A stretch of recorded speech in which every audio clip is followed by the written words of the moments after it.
Baik, Assalamualaikum warahmatullahi wabarakatuh. Eh, kita lanjutkan kembali eh, materi kita ya. Nah, hari ini kita akan membahas tentang eh, black hole ya, tentang black hole atau lubang hitam ya. Nah, tentunya black hole ini merupakan hal yang menarik ya untuk dipelajari ya.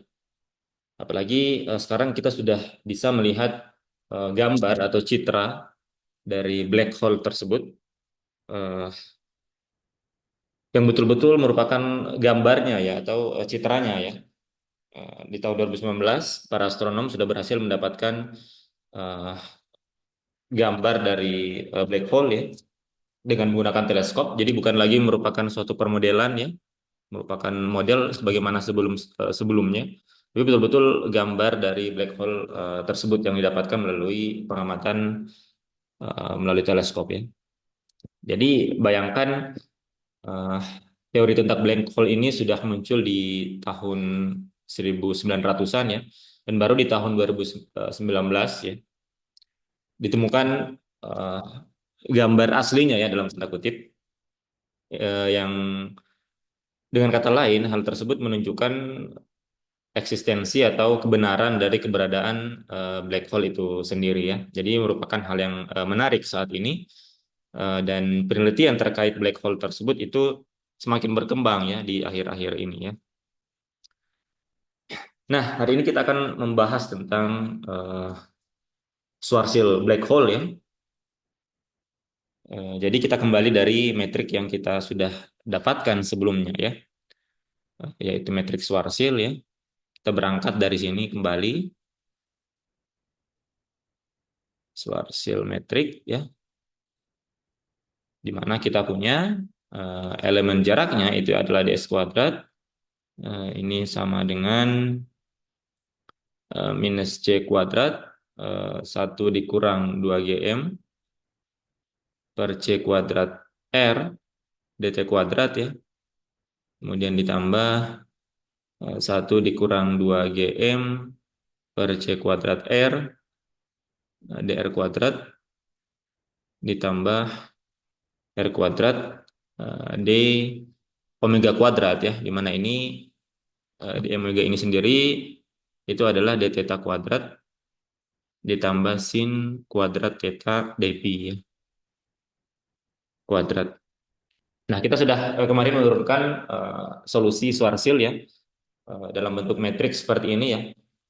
Di beberapa buku yang lain mungkin dituliskan di sini C-nya biasanya diambil sebagai natural unit, tapi di sini kita tuliskan secara lengkap ya. Biasanya diambil C sama dengan 1. Kemudian ada juga yang menyederhanakan GM menjadi M kecil, yaitu bergantung penulisan saja. Nah, ini kira-kira bentuk lengkap dari matriks Schwarzschild yang sudah kita turunkan itu adalah seperti ini. Nah, dan juga sudah kita tunjukkan bahwa pada metrik tersebut itu terdapat titik yang diduga merupakan titik yang sifatnya singular ya. Jadi ds kuadrat ini itu dia singular, diduga singular, bersifat singular pada dua titik ya. Yang pertama itu pada titik r sama dengan 2 gm per c kuadrat ya. Dan yang kedua itu pada r sama dengan 0 ya. Dimana kalau kita masukkan r tersebut ke dalam metrik yang kita punya, maka komponennya akan tidak terdefinisi ya. Misalkan di sini R-nya diganti dengan 2 GM per C kuadrat, maka ini akan menjadi eh, di sini akan menjadi 0 ya. Kemudian yang suku ini, sorry, di sini ada pangkat minus 1. Nah, di sini nanti ada ini akan menjadi 1, berarti 1/0 ya, sehingga dia tidak terdefinisi. Begitu juga dengan 0 ya. Kalau kita masukkan tentunya di sini akan menjadi tidak terdefinisi. Jadi dia akan menjadi sifatnya menjadi singular atau terjadi singularitas di titik kedua titik ini ya. Namun ternyata yang merupakan titik yang benar-benar titik singular atau yang bisa disebut sebagai real singularity itu hanyalah titik R0 ya. Sedangkan titik ini itu biasa disebut sebagai apparent singularity ya. Ini biasanya disebut sebagai apparent singularity. Artinya dia menjadi titik yang singular itu hanya karena pemilihan koordinat yang buruk ya, atau bad choice koordinat. Ya. Jadi pemilihan koordinatnya demikian sehingga metriknya menjadi tidak terdefinisi. Ya. Jadi dia bukan titik yang betul-betul real singularity. Sedangkan yang ini itu disebut sebagai real singularity. Jadi titik yang betul-betul merupakan titik yang singular. Nah, mengapa bisa demikian? Jadi kita bisa eh, salah satu cara untuk membuktikan bahwa titik ini itu bukan merupakan titik yang real singularity itu dengan mencari skalar, besaran skalar yang berkaitan dengan metrik yang kita punya ya. Dalam hal ini adalah metrik Schwarzschild ya. Jadi salah satu cara kita mencari besaran skalar yang terkait dengan Schwarzschild metrik yang kita punya. Kenapa besaran skalar? Karena kita tahu bahwa komponen dari metrik ini itu merupakan tensor ya. Jadi komponen dari elemen jarak ini merupakan tensor, yang mana dia sifatnya eh, tidak invarian ya. Dia tidak invarian sehingga kita mencari suatu besaran yang terkait dengan metrik tersebut yang sifatnya invarian. Nah, itulah besaran besaran skalar. Artinya ketika kita misalkan transformasi nanti metrik yang kita punya dalam koordinat yang lain, maka dia tidak berubah. Nah, sehingga dengan mencari besaran skalar dari metrik yang terkait dengan metrik yang kita punya, itu kita bisa membuktikan bahwa ternyata titik yang ini itu ternyata memang bukan titik yang real singularity, tapi hanya merupakan apparent singularity.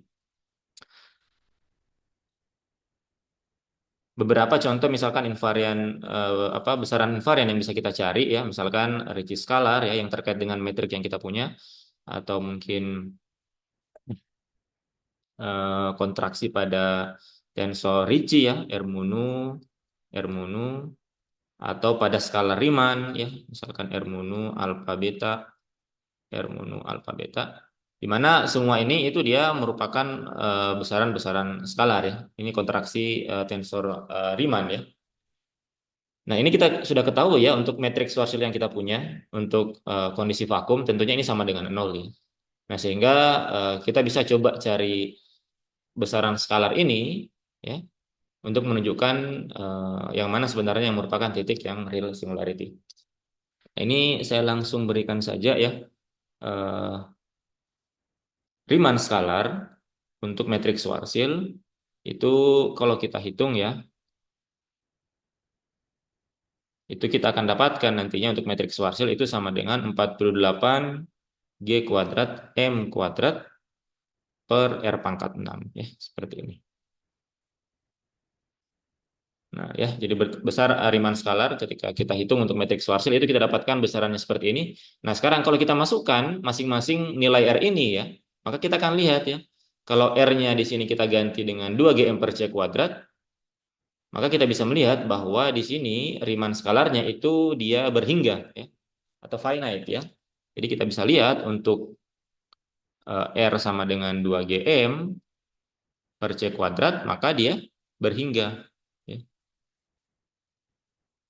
Artinya dia tidak singular ya, untuk titik R sama dengan 2 GM per C kuadrat. Sedangkan untuk R sama dengan 0, kita bisa melihat bahwa dia memang ketika ini R-nya diganti 0, maka dia akan sifatnya singular. Ya. Nah ini salah satu cara untuk membuktikan bahwa titik R sama dengan 2 GM per C kuadrat itu bukan merupakan titik yang real singular ya, tapi dia hanya merupakan apparent singularity, artinya dia singular karena pemilihan koordinat yang salah saja ya. Dan nantinya akan kita tunjukkan lagi di koordinat yang lain, ternyata memang titik ini itu tidak tidak singular ya. Nanti akan kita tunjukkan. Nah, biasanya titik ini itu biasa disebut sebagai radius Schwarzschild ya,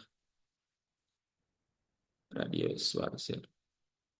Nah, tapi walaupun titik ini itu bukan merupakan titik yang singular ya, tapi kita tetap dapat mendapatkan informasi yang berharga ya terkait tentang radius Schwarzschild ini yang berkaitan dengan singularitas ya yang ada pada matriks Schwarzschild yang kita punya. Jadi dia tetap dapat memberikan informasi yang bermanfaat nantinya. Nantinya akan kita bahas.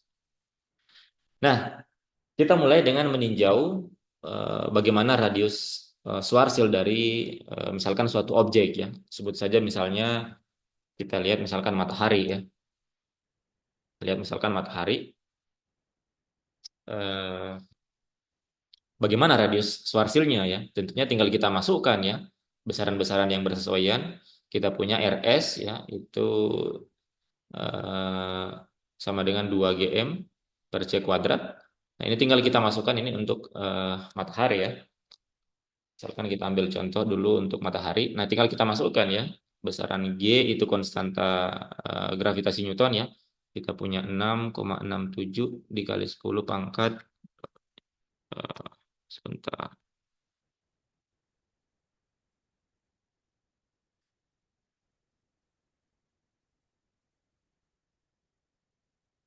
17 ya. Minus 17 dikali dengan 10 pangkat 30 kemudian dibagi dengan kuadrat dari kecepatan cahaya ya. Yaitu 9 3 kali 10 pangkat 8 pangkat 2 3 kali 10 pangkat 16. Nah, ini kalau kita hitung itu dia sekitar 3 kali 10 pangkat 6 meter ya atau sekitar 3 kilometer. Nah, jadi ini adalah radius Schwarzschild dari matahari ya kalau kita hitung ya. Nah, kalau kita bandingkan dengan radius matahari itu sendiri, itu ternyata perbandingannya sangat jauh ya. Jadi radius matahari itu sekitar 10 pangkat 5 kilometer ya. Jadi kita bisa bandingkan ternyata radius Schwarzschild dari matahari itu dia jauh lebih kecil dibandingkan dengan radius dari matahari itu sendiri. Dengan kata lain, kita bisa melihat bahwa ternyata radius Schwarzschild untuk kasus matahari itu berada di dalam matahari itu sendiri. Nah, sedangkan kita tahu bahwa metrik Schwarzschild yang kita punya itu merupakan solusi metrik untuk daerah eksterior atau di luar dari sumber massa yang menjadi sumber gravitasi ya. Dengan kata lain, radius Schwarzschild pada matahari ini itu tidak memberikan artifis apa-apa ya karena dia letaknya berada di dalam sumber massa itu sendiri ya. Kita bisa hitung radius Schwarzschild untuk matahari, tapi ternyata radius Schwarzschildnya itu berada jauh di dalam matahari itu sendiri. Jadi dia lebih dekat dengan pusat dari matahari itu sendiri dibandingkan dengan permukaannya ya. Jadi dia berada dalam matahari sehingga kita bisa simpulkan di sini bahwa radius Schwarzschild yang kita hitung untuk matahari itu tidak memberikan artifisies apa-apa karena radius Schwarzschild itu hanya dapat memberikan informasi atau dapat memberikan artifisies ketika dia berada di daerah eksterior ya. Karena Schwarzschild merupakan solusi eksterior dari metrik yang kita punya ya. Nah, ini misalkan materi yang besar ya, tanda kutip materi yang objek yang besar. Misalkan kita tinjau objek yang kecil ya, misalkan elektron ya. Kita coba lihat apakah dia punya radius Schwarzschild yang memiliki artifisis ya. Nah, kini kita bisa cari ya RS untuk elektron. Tinggal kita masukkan nilai-nilai konstannya, berarti kita punya 2,67 ya. 2,2 dikali 2 dikali 6,67 dikali 10 pangkat minus 17 dikali massa dari elektron itu sekitar 9 dikali 10 pangkat minus 31 dibagi dengan kuadrat C 9 dikali 10 pangkat 16. Nah, ini kalau kita hitung itu dia sekitar berapa ya? 10 pangkat minus 51 meter ya. 10 pangkat minus 51 ya meter. Nah, ini adalah radius Schwarzschild dari elektron ya. Nah, sekarang kita bandingkan dengan radius dari elektron itu sendiri ya. Nah, ini berada di kisaran 10 pangkat minus 15 meter. Nah, ternyata sama dengan matahari ya. Ternyata radius Schwarzschildnya itu berada di dalam elektron itu sendiri. Padahal ini kita tahu elektron itu merupakan partikel yang kecil ya. Tapi ternyata radius Schwarzschildnya itu berada jauh di dalam dari elektron tersebut ya. Jika kita masukkan nilai-nilai konstan yang bersesuaian. Dengan kata lain di sini pun radius Schwarzschildnya itu dia tidak memberikan artifisis yang berarti ya.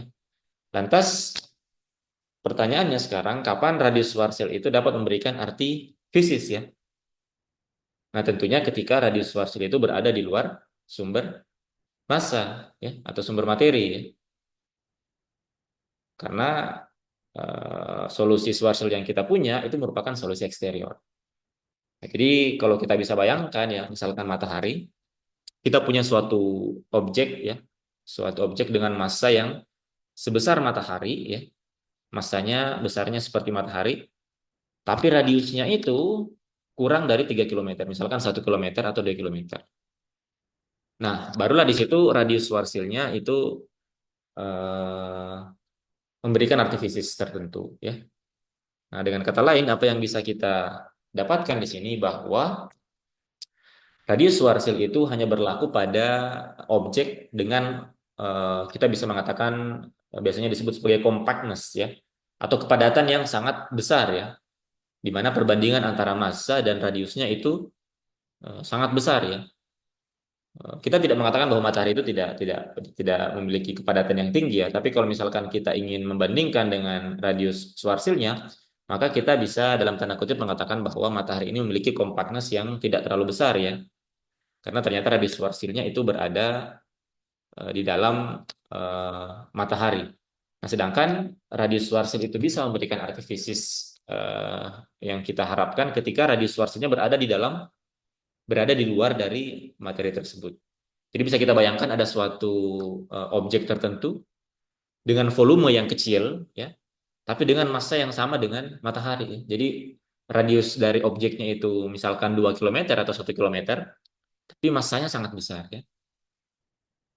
Artinya dia memiliki gravitasi yang sangat besar, tapi dengan volume yang kecil, ya. Nah, dan itulah yang menjadi bisa dikatakan sebagai salah satu karakteristik dari lubang hitam ya, di mana dia memiliki massa yang besar dengan radius yang kecil ya, sehingga kita punya radius Schwarzschild berada di luar dari sumber massa tersebut.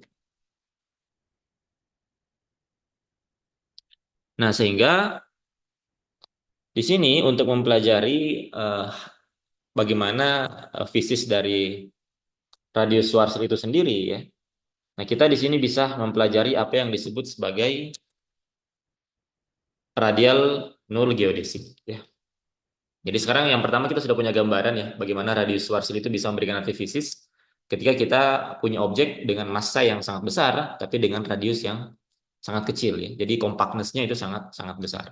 Nah, sekarang kita akan membahas lebih jauh mengenai radius Schwarzschild ini dengan membahas yang disebut sebagai radial null geodesik. Jadi kita membahas tentang geodesik dari foton ya. Di sini nol dia berarti ds kuadratnya sama dengan 0. Di sini radial maksudnya adalah theta dan pi-nya itu konstan ya. Theta dan pi-nya itu konstan. Kemudian di sini nol artinya kita membahas geodesik dari foton atau cahaya. Artinya ds kuadratnya itu sama dengan 0. Sehingga di sini matriks Schwarzschild yang kita punya di atas itu tereduksi ya. Dengan kata lain ds kuadratnya sama dengan 0 dan suku ini itu konstan ya. Theta dan pi-nya konstan artinya d omeganya itu sama dengan 0. Sehingga tinggal menyisakan dua suku di awal saja ya. Sehingga sekarang matriks Schwarzschild yang kita punya itu tereduksi menjadi 0 sama dengan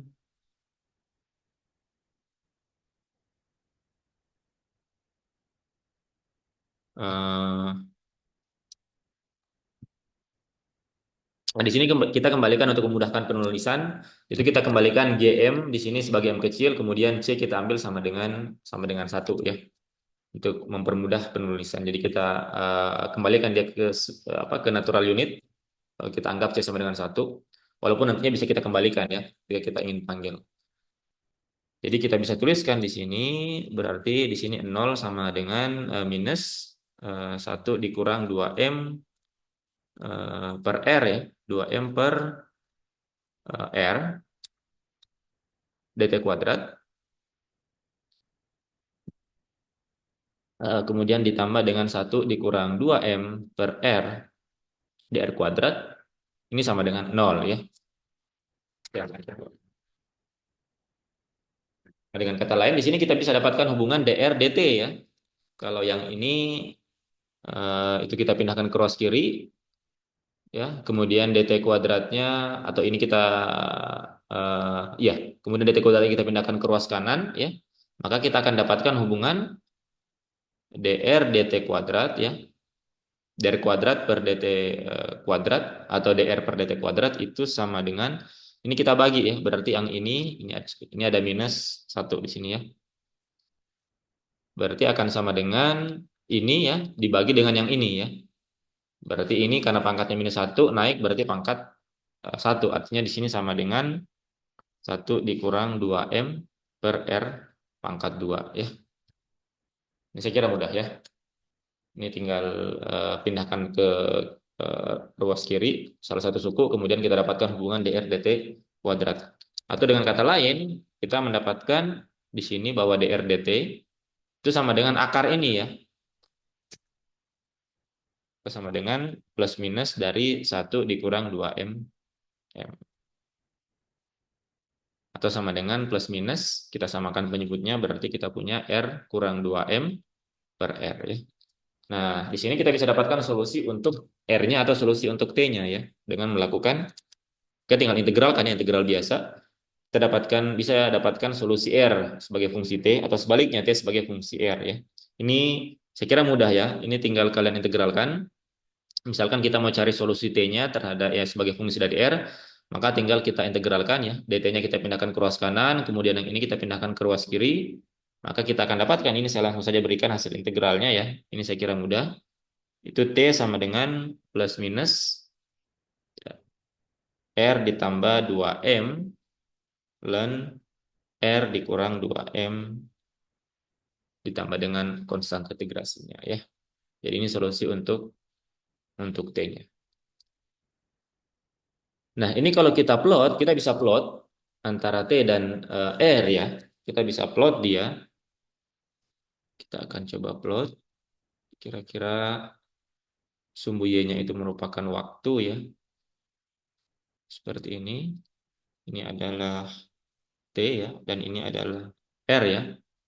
Eh, kemudian di sini kita bisa plot untuk kasus R-nya di sini lebih besar daripada 2M dan juga R-nya kurang dari 2M. Jadi kita bisa gambarkan di sini seolah-olah di sini ada apa? Di sini titik, ini adalah titik 2M di sini ya. 2M. Nah, ini bisa kalian coba plot ya menggunakan aplikasi misalkan matematika ya atau aplikasi plotting yang lain ya. Nantinya kita bisa memplot uh, solusi ini ya. Misalkan untuk yang kita ambil bagian positifnya dulu ya. Untuk bagian positifnya dulu, maka untuk kasus R sama sama dengan R lebih besar daripada 2M, kita akan dapatkan bentuk plotnya seperti ini. Kira-kira plotnya seperti ini. Nah, seperti ini ya. Jadi untuk kasus R lebih besar daripada 2M, maka plotnya itu akan seperti jadi asimtotik di titik menuju minus tak hingga ya. Ini untuk yang positifnya ya, atau biasa disebut outgoing ya. Artinya dia keluar ya. Maksudnya fotonnya di sini dia geraknya dia keluar dari batas 2M ini. Jadi dia bergerak dari secara asimtotik dari minus tak hingga kemudian menuju keluar ke R menuju R tak hingga ya. Nah, kemudian untuk kasus R kurang dari 2M ya, untuk yang outgoing ya, untuk positif itu dia berangkat dari artinya R sama dengan 0 ya, dia berangkat dari R sama dengan 0 untuk R kurang dari 2M. Tapi ketika kita plot, maka dia akan juga asimtotik ke bawah seperti ini ya, ke menuju T menuju minus tak hingga. Ini juga untuk outgoing. Nah, kemudian untuk yang negatif atau yang ingoing, artinya cahaya yang foton yang bergerak masuk ya, maka ini saya pilih yang warna hijau saja, maka dia akan ini untuk yang masuk, jadi kira-kira dia bergerak dari bawah ke sini ya, kemudian nah seperti ini ya. Nah, seperti dia bergerak dari luar masuk ke dalam ya. Dan dia menuju asimtotik ke titik untuk T menuju Tahingga ya, dia tidak akan pernah melewati titik 2M ya. Eh, Kemudian untuk yang R kurang dari 2M untuk yang negatif ya, itu dia seperti ini plottingnya ya. Oke. Nah, kira-kira bentuk plotnya seperti ini ketika kita plot solusi T sebagai fungsi R seperti ini. Ini juga untuk yang ingoing ya, artinya yang masuk ke dalam. Nah, kita bisa melihat di sini bahwa ternyata ada yang unik di sini bahwa seolah-olah 2M ini itu menjadi suatu batas ya. Dia menjadi suatu batas tertentu ya. Jadi dia merupakan kita bisa mengatakan suatu titik yang dalam tanda kutip titik yang spesial ya, karena dia seolah-olah menjadi suatu suatu batas tertentu. Dan memang kalau misalkan kita tinjau kembali metrik yang kita punya ya, saya tuliskan kembali di sini ya, kita punya dx kuadrat itu sama dengan minus 1 dikurang 2 m per r dt kuadrat ya. Di sini ditambah eh, dr kuadrat per 1 dikurang 2 m per r ya. Kemudian ditambah r kuadrat d omega ya. Nah, perhatikan di sini ya. Ketika R-nya itu lebih besar daripada 2M, di sini ya. Di sini ketika kita ganti R-nya lebih besar daripada 2M, maka otomatis ini dia akan kurang dari 1 ya. Sehingga otomatis ini akan bernilai negatif. Sedangkan yang ini kalau R-nya lebih besar daripada 2M, sorry, kalau R-nya lebih besar daripada 2M, maka ini akan kurang dari 1 ya. Maka ini tentunya akan positif ya, tetap positif. Maka kita bisa lihat bahwa tanda dari metriknya itu dia atau signature dari metrik G-mononya itu sebagaimana yang kita sudah tetapkan di awal ya, dia minus positif positif positif ya. Jadi tidak ada yang aneh ketika R-nya lebih besar daripada 2M, maka signature dari komponen apa dt kuadratnya itu dia tetap time like. Kemudian yang ini itu untuk yang bagian R-nya itu dia tetap space like ya, positif ya. Nah, tapi perhatikan ketika R-nya kurang dari 2M, terjadi perubahan tanda di sini ya. Signaturenya berubah ya, matriks yang kita punya. Perhatikan kalau misalkan R-nya di sini diganti kurang dari 2M, berarti otomatis ini akan lebih besar daripada 1 ya. Misalkan 3M misalkan. Sorry, misalkan M saja ya. Misalkan M itu kurang dari 2M berarti akan sama dengan 2, artinya dia bernilai minus. Minus ketemu minus berarti tandanya akan menjadi positif. Sedangkan yang ini kalau R-nya diganti kurang dari M maka ini akan bernilai negatif ya. Otomatis di sini tandanya akan berubah menjadi negatif. Ini tetap sama ya, positif untuk theta dan pi. Jadi perhatikan di sini seolah-olah 2M itu menjadi suatu batas terjadinya perubahan signature dari metrik yang kita punya ya. Jadi yang awalnya ketika R lebih besar daripada 2M, dia sifatnya itu time like, tapi ketika berada di dalam 2M, R-nya kurang dari 2M, itu berubah menjadi space like ya. Jadi terjadi perubahan karakteristik tanda dari metrik yang kita punya. Nah, sama halnya untuk yang bagian radialnya ya, bagian R-nya. Untuk R lebih besar daripada 2M, dia itu signaturnya positif, artinya dia space like ya. Nah, ketika kurang dari 2M, dia berubah menjadi time like. Jadi seolah-olah terjadi suatu keanehan di sini. Titik 2M ini itu menjadi atau yang kita sebut sebagai radius Schwarzschild ini menjadi suatu batas tertentu di mana dia memisahkan antara dua daerah, di mana daerah tersebut terjadi perubahan karakteristik yang cukup ekstrim ya. Dari yang awalnya time lag menjadi space lag, dari yang awalnya space lag menjadi time lag. Berarti di sini ada hal yang sangat penting yang perlu kita pelajari terkait radius Schwarzschild ini. Nah, salah satu cara untuk lebih dalam mempelajari tentang radius Schwarzschild ini adalah kita meninjau metrik Schwarzschild yang kita punya, tapi kita menggunakan koordinat yang lain. Ya, jadi kita akan transformasi koordinat yang kita punya yang disebut sebagai Eddington Finkelstein koordinat ya. Jadi kita akan transformasi metrik yang kita punya ke dalam koordinat Eddington Finkelstein koordinat. Nah, melalui transformasi ini juga nantinya akan kita tunjukkan bahwa memang titik 2M ini bukan merupakan titik yang singular ya. Tapi dengan transformasi ini itu akan memberikan kita informasi lebih dalam mengenai apa sebenarnya yang terjadi pada radius Schwarzschild tersebut ya. Jadi apa yang kita transformasikan tentunya eh, di sini adalah T dan R-nya ya, komponen T dan R-nya ya. Karena di sini yang berubah secara ekstrim ya. Jadi kita lakukan transformasi waktu dan T dan R-nya ya eh, menjadi kita sebut saja T tilde dan R tilde ya seperti ini. Di mana T tilde itu sama dengan T plus minus 2M ln R dikurang 2M per 2M ya. Kemudian R tilde itu sama dengan R ya seperti ini ya. Jadi kita lakukan transformasi koordinat T dan R menjadi T tilde dan R tilde di mana T tilde itu seperti ini dan R tilde itu sama dengan R ya. Nah, sehingga di sini dari yang transformasi untuk T kita akan dapatkan di sini bahwa T itu sama dengan T tilde ya. Di sini menjadi minus plus ya. Terbalik ya karena ini pindah ke ruas kiri. 2M ln R dikurang 2M per 2M.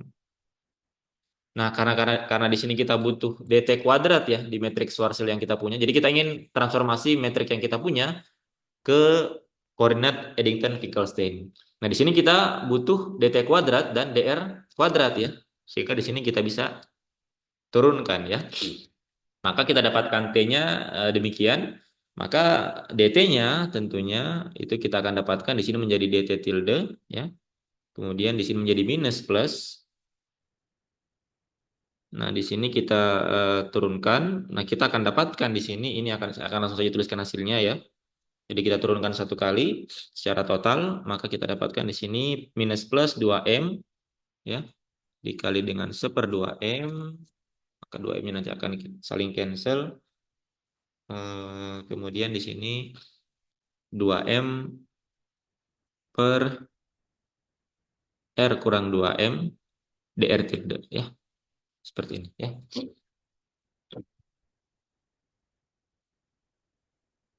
Atau ini 2M-nya akan saling cancel, maka ini akan menjadi dt tilde minus plus ya. Minus plus 2M-nya saling cancel berarti tinggal 2M per R kurang 2M dr ya. dr. Berarti dt kuadratnya itu tinggal kita kuadratkan ya. Berarti kita akan punya di sini sama dengan dt tilde kuadrat. Kemudian di sini ditambah kuadrat ini ya. Berarti 4M per R kurang 2M kuadrat ya. Sorry, sini tilde ya. R tilde kurang 2M kuadrat. R tilde kuadrat. Kemudian di sini minus plus 2 kali 2M per ini dikali dt ya. Berarti kita punya 4M per R tilde dikurang 2M dr tilde dt tilde ya. Seperti ini. Ini saya kira mudah ya. Jadi kita transformasikan T menjadi T tilde, R menjadi R tilde. Kemudian kita dapatkan di sini T tilde-nya itu sama dengan ini ya. Kemudian kita dapatkan T-nya sama dengan T tilde minus plus 2M ln R kurang 2M per 2M. Kemudian karena kita butuh DT kuadrat, sehingga kita tinggal turunkan secara total DT-nya. Ya, T-nya kita turunkan terhadap di sini kita dapatkan DT tilde ditambah. Ini saya kira mudah ya turunan logaritma berarti seper ya. 2M dikali dengan turunan ini, turunan dalamnya ya, seper 2M. Turunan dari ln itu adalah seper yang ini ya. Seper dari ln-nya. Jadi 2M per R kurang 2M, 2R tilde kita dapatkan ini ya. Kemudian kita butuh dt kuadrat, jadi tinggal kita kuadratkan ya. Nah, kita dapatkanlah dt kuadratnya seperti ini ya. Sedangkan untuk yang dr-nya saya kira sama ya, karena r tilde-nya sama dengan r, berarti r tilde-nya sama dengan dr tilde kuadratnya sama dengan dr kuadrat ya. Nah, inilah yang kita masukkan ke dalam metrik di atas yang kita punya ya. Nah, di sini ya. Jadi dt kuadratnya kita ganti setelah kita transformasi, begitu juga dengan DR-nya ya. Sedangkan yang ini dia tidak D omeganya tidak berubah ya, kecuali R kuadratnya di sini menjadi R tilde.